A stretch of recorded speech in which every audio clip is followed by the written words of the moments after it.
There is a kind of love that hollows you out slowly, over decades, until one day you look in the mirror and realize you have given so much of yourself away that the man staring back at you is a stranger. I know that man. I was that man. And it took a stroke to show me the truth about my own family. My name is Walter. I am 63 years old. I spent 31 years as a civil engineer, built bridges for a living, and spent just as long trying to build something even harder, a family that would hold together when the weight came down. I buried my wife, Carol, 8 years ago. Pancreatic cancer. 14 months from diagnosis to the morning, I held her hand in that hospital room and felt it go still. After that, the house on Birchwood Lane became something I kept alive out of habit. The way you keep a fire going not because you need the warmth, but because the darkness feels worse than the effort. My son Derek was 34. He had Carol's eyes and my stubbornness, and somewhere along the way had decided that the combination entitled him to whatever he wanted. His wife, Melissa, was the kind of woman who smiled at you while calculating what you were worth. They had moved into the guest suite on the lower level 3 years earlier, after Derek's landscaping business went under. I told them it was temporary. Derek nodded the way a man nods when he has no intention of keeping a promise. My daughter Pamela was 31. She lived 20 minutes away in an apartment I co-signed for because her credit was, in her words, going through a rough patch. The rough patch had lasted 4 years. She came to dinner twice a week, always arrived after the food was ready, always left before the dishes were done, and always found a way to mention, somewhere between the entree and the dessert, that she was a little short this month. I love them. I want to be clear about that, because what comes next is not the story of a father who stopped loving his children. It is the story of a father who finally understood what his love had cost him and what it had cost them. My nephew, Marcus, was 26. He was my brother Raymond's youngest, and Raymond had passed 2 years after Carol, which meant Marcus had spent his early 20s losing both parents within a few years of each other. He was quiet the way deep water is quiet, not empty, just settled. He had taken a job doing IT support for a school district in the next county over, drove a 10-year-old Honda that he kept cleaner than most people keep their homes, and called me every Sunday evening, not because he wanted anything, but because, as he once told me, "You're the only uncle I've got left, Walter, and I'm not going to let that go to waste." I should have seen, in that phone call habit alone, everything I needed to know about the difference between Marcus and my own children. The stroke happened on a Thursday morning in April. I had been feeling off for 2 days, a heaviness behind my left eye, a strange tingling in my right hand that I kept dismissing as the way I had slept. I was standing at the kitchen counter pouring my second cup of coffee when the mug simply stopped being something I could hold. It fell and shattered on the tile, and I remember thinking, very clearly, that is strange. And then the floor came up to meet me. Derek found me 20 minutes later. He had come upstairs for a protein bar from the pantry. I know this because when the paramedics arrived, he mentioned it, the protein bar, the way a man mentions the small thing he was doing when the large thing interrupted him. He called 911. I am not dismissing that. He did call.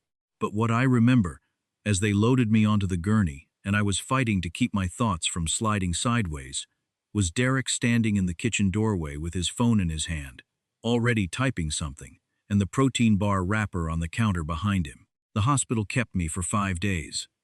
I had suffered what the neurologist called a moderate ischemic stroke. The right side of my body was affected. My speech was intact. My cognition was intact. But my right hand had the grip strength of a wet paper bag, and I needed a walker to get from the bed to the bathroom without the floor tilting under me. The doctor was honest with me in the way good doctors are, which is to say, he gave me the truth without dressing it up. Recovery was possible, likely even, but it required consistent therapy, rest, no stress, and someone present in the home for the first several weeks. Derek and Pamela came to the hospital on the first day. They sat in the vinyl chairs across from my bed, and I could see, in the way they were sitting, that they had already had a conversation before they walked through the door. There is a particular stillness that people have when they have rehearsed what they are about to say, a careful, practiced quality to their expressions. I had built enough things in my life to recognize a load-bearing wall being hidden behind fresh drywall. Pamela spoke first. She told me she was so relieved I was okay. She squeezed my left hand, the working one, and her eyes filled with tears that may have been genuine. I have never fully decided.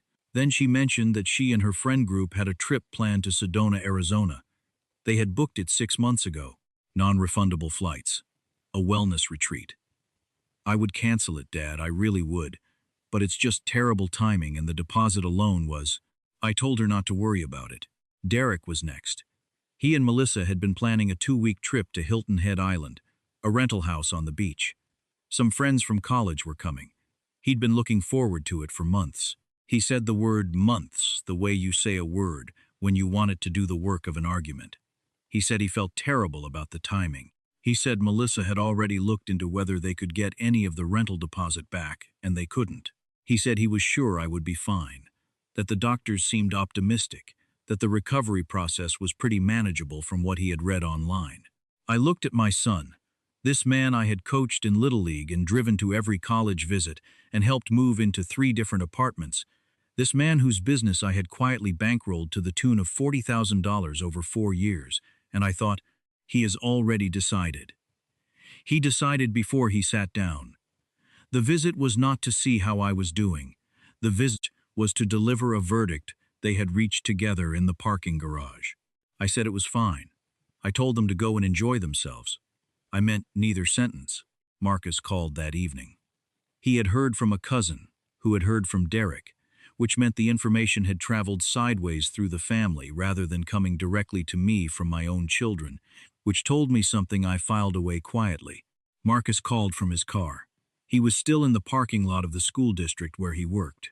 He said, "Walter, I'm coming. I'll take the leave days. I've got 9 saved up. What do you need me to bring?" I told him he didn't have to do that. He said, "I know I don't have to. I want to. You're family. That's what family does. I want you to understand something. If you are listening to this and you have children of your own, or if you have ever been the child in this kind of situation, the contrast was not lost on me. I was not naive. I had been making excuses for Derek and Pamela for years, the way parents do, the way I had done with Carol, the way we would lie in bed at night and tell each other they were still young, they were still finding themselves. They had good hearts, even when their actions didn't show it. But there is something about lying in a hospital bed with your right hand curled uselessly on the blanket, listening to your nephew tell you he has already saved up leave days and is asking what you need him to bring, that cuts through every excuse you have ever made. I came home on a Tuesday. Marcus had already been to the house on Sunday. He had moved the throw rugs that were slip hazards. He had put a shower chair in the master bathroom and a grip bar on the wall beside the toilet. He had stocked the refrigerator with foods the discharge nurse had listed low sodium, easy to prepare. He had printed out the physical therapy schedule and taped it to the inside of the kitchen cabinet where I kept my coffee mugs, so I would see it every morning. Derek and Melissa left for Hilton Head the following Friday. Pamela flew to Sedona on Saturday. Marcus was there every single day. He came before work to make sure I had breakfast and my morning medications. He came back on his lunch break on the days when his school was close enough. He was there every evening, and on weekends he didn't leave until I was settled for the night. He never made me feel like a burden. He never checked his phone while I was talking. He sat with me through the physical therapy exercises that left me sweating and frustrated. The ones where I was trying to relearn how to button a shirt or hold a pen. The exercises that made me feel 70 years older than I was, and half the man I had always believed myself to be. He sat there and he said things like, "You did 4 more repetitions than yesterday, Walter. 4 more. He said it the way a person says something when they have actually been counting. There was a Tuesday evening, about 10 days into the recovery, when I couldn't get the grip right on the fork during dinner, and the frustration boiled over in the way it does when your body stops cooperating with your intention. I put the fork down on the table harder than I meant to. I didn't say anything. I just sat there with my jaw tight, staring at the plate. Marcus reached over without a word and cut the chicken into smaller pieces. He didn't make a comment about it.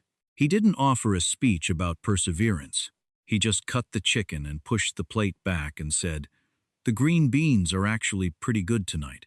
I used your mother's recipe, Carol's, found it in that binder on the shelf. I had to look away. Derek called from Hilton Head on day 5. The call lasted 6 minutes. He asked how I was doing. I said better. He told me the weather was great, and the house on the beach was spectacular, and that Melissa had gotten a little sunburned on the first day. He said he would check in again soon. He did not call again for 9 days. Pamela texted photos from Sedona. Sunsets, yoga poses, a meal at some restaurant with small portions on large plates. She added a heart emoji at the end of one of them and wrote, "Thinking of you, Dad. Hope you're feeling better." I read it sitting in the living room while Marcus was in the kitchen washing up after dinner, and I thought about the distance between a heart emoji and a shower chair with a grip bar on the wall. By the end of the 3rd week, something had shifted in me. Not bitterness, I want to be precise about this, because bitterness is a consuming thing and I am not a man who has time left to be consumed. What shifted was clarity. The kind of clarity that a near-death experience grants you, not dramatically, not all at once, but in quiet, accumulating moments. The way light changes in a room as the afternoon goes on, and you suddenly realize you have been sitting in the dark for an hour without noticing. I called my attorney, Frank Alderman, on a Thursday. I had known Frank for 20 years. He was the kind of lawyer who had handled enough family situations to be unsurprisable. The kind of man who listened without expression and asked questions that were so precise they felt almost surgical. I told him what had happened. All of it. The hospital, the trips, Marcus, the phone calls, the text with the heart emoji. Frank listened without interrupting. When I was done, he was quiet for a moment. Then he said, "Walter, you're not the first father to sit across from me after something like this. What do you want to do?" I told him. He said he would have the documents ready within the week. Derek and Melissa came home from Hilton Head on a Sunday. They came to the house that evening, sun-tanned and carrying a bag from a seafood restaurant they had stopped at on the drive home. Melissa said, "We brought you crab cakes, Walter. We remembered you liked them." She set the container on the kitchen counter with the cheerful efficiency of a woman who had decided the gesture settled an account. Marcus was in the living room when they arrived. He had been helping me with an exercise the PT had recommended, one that required me to squeeze a foam ball repeatedly with my right hand.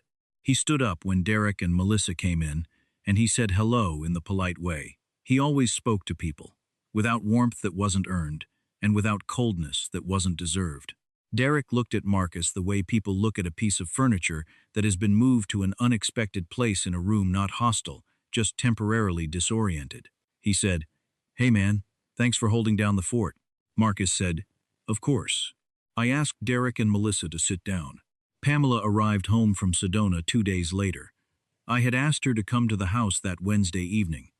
I had also asked Derek to be there. I did not tell either of them why. Marcus was there as well. He sat in the armchair near the window, the one that had been Carol's reading chair, and he sat quietly with his hands folded, the way a man sits when he understands the weight of a room. I was at the dining room table. I had put the documents there before they arrived, face down in a manila folder. Derek came in first. He brought Melissa. I had not invited Melissa, but I said nothing.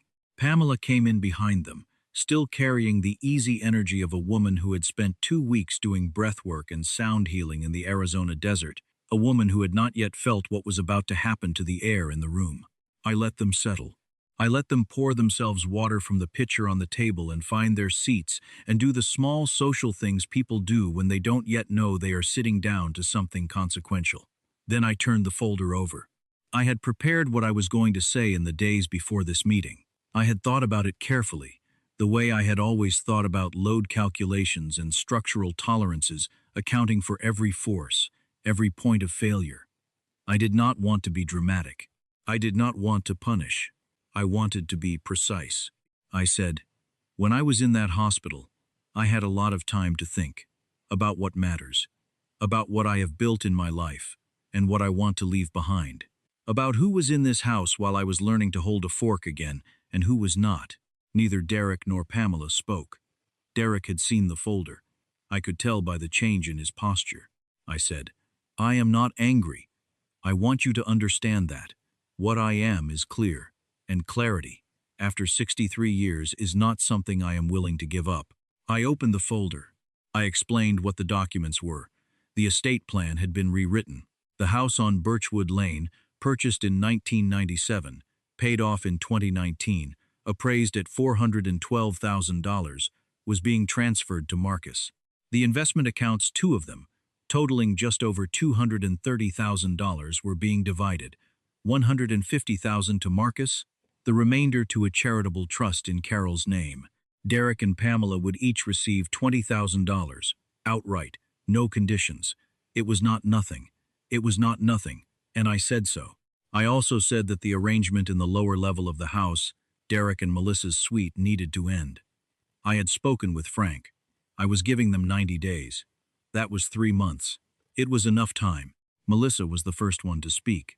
She said, in a voice that had shed the cheerful efficiency very quickly, "Walter, this is not fair." I said, "Melissa, I appreciate you being here, but this is a conversation between me and my children." Derek said, "Dad, come on. We didn't know it was going to be this serious." The doctor said. I said, "Derek, you read about my recovery online. From Hilton Head." The room was quiet after that. Pamela had tears in her eyes. Real ones, I think. She said, "Dad, I would have stayed if I had known." I said, gently, because she was still my daughter and that does not stop being true. "Pamela, you knew I was coming home from the hospital. You knew I needed help. You chose to go. That was your right, and this is mine." Marcus had not moved from Carol's chair. He was looking at his hands. Derek tried once more. He said, "And Marcus gets everything? He's not even, he's your nephew, Dad. We're your kids." I looked at my son for a long moment. I thought about the morning with the protein bar. I thought about the 6-minute phone call from Hilton Head. I thought about the crab cakes placed on the counter with the efficiency of a settled account. Then I looked at Marcus, who had driven over in his 10-year-old Honda on a Sunday afternoon because he heard through a cousin that his uncle had collapsed, who had moved the throw rugs and installed the grip bar, and found Carol's recipe in the binder on the shelf and cut my chicken into smaller pieces without saying a word about it. I said, "Marcus showed up. That is what family does, and that is what family is." Derek left without finishing his water. Melissa followed. I heard the door to the lower level close with a controlled, deliberate quietness that I suspected took considerable effort. Pamela sat for a while longer. She cried, and I let her cry, and I handed her the box of tissues from the sideboard. I told her I loved her. I told her the $20,000 was real and it was hers, and there were no strings attached. I told her that what happened between us in the years ahead was entirely up to her, that doors were not closed permanently, that I was her father, and would be until I was not breathing anymore, but that I would no longer arrange my choices around the hope that generosity would eventually produce gratitude. She had to make her own choices. She had been old enough to do that for a long time. She left. The house was quiet. Marcus and I sat in the living room for a long time after. He had made tea without asking, the way he did things, and he set a mug on the side table next to my chair. He sat across from me in Carol's chair, and he did not say anything for a while, which was one of the things I had come to rely on most: his comfort with silence, his understanding that not every moment required filling. Eventually he said, "Walter, you didn't have to do all that." I said, "Yes, I did." He looked down at his mug. He said, "I didn't stay because I was expecting anything." I said, "I know that. That is exactly why." He looked up. I said, "Marcus, your father and I grew up in a house where Raymond used to say that love is not what you feel, it is what you do when it costs you something. You gave up 9 leave days and 3 weeks of your life to cut my chicken and count my repetitions and find a recipe in a binder. You did not do it for the house. I know that. But you are getting the house. Because I want to leave something in the hands of someone who understands what Raymond meant." He was quiet for a moment. Then he said, "He used to say that." I said, "I know. He said it to me too. That was 8 months ago. The physical therapy is going well. My right hand is not what it was, but it is better than it was at the worst of it, and there is a version of the future where it keeps improving. I walk without the walker now, most days. I make my own coffee. Derek and Melissa moved out in August. He is renting a house on the other side of town. We have spoken twice. The conversations were short and careful, two men standing on opposite sides of something that neither of us knows how to cross yet. I hope, in time, we find a way. I am 63 years old, and I have already buried enough people to understand that holding a grudge is a weight you carry alone, and I do not want to carry it. But I cannot pretend the weight does not exist. Pamela texts more often now. Real texts, not emojis. She came for dinner last month, and she stayed for the dishes. Marcus moved into the house on Birchwood Lane in September. He painted the guest room, the one that had been Derek and Melissa's suite, and turned it into a home office. On Sunday evenings, he still calls. Except now he calls from the kitchen downstairs, and sometimes I hear him before the phone even rings, moving around, making something, the way Carol used to move around on Sunday evenings, and the house sounds like a house again. I built bridges for 31 years. I understand, in a way most people do not, that a structure's integrity is not tested on the good days. It is tested when the load comes down, when the wind pushes from the wrong direction, when the ground shifts under the foundation. Most bridges look fine until they don't. The people who were there when I was on the floor are the people I want beside me for whatever is left of this life. It is not a complicated calculation. It is, in fact, the simplest equation I have ever solved. If you are a parent listening to this, I am not telling you to give up on your children. I am telling you that love is not a debt your children automatically inherit. It is something they earn, not with their words, but with what they do when showing up costs them something. And if you are someone who has shown up for a person when it was inconvenient, when it was expensive, when it meant changing your plans and driving over in your 10-year-old Honda on a Sunday afternoon, I want you to know that it is seen. It is always seen. Even when we do not say so right away. Even when we are on the floor.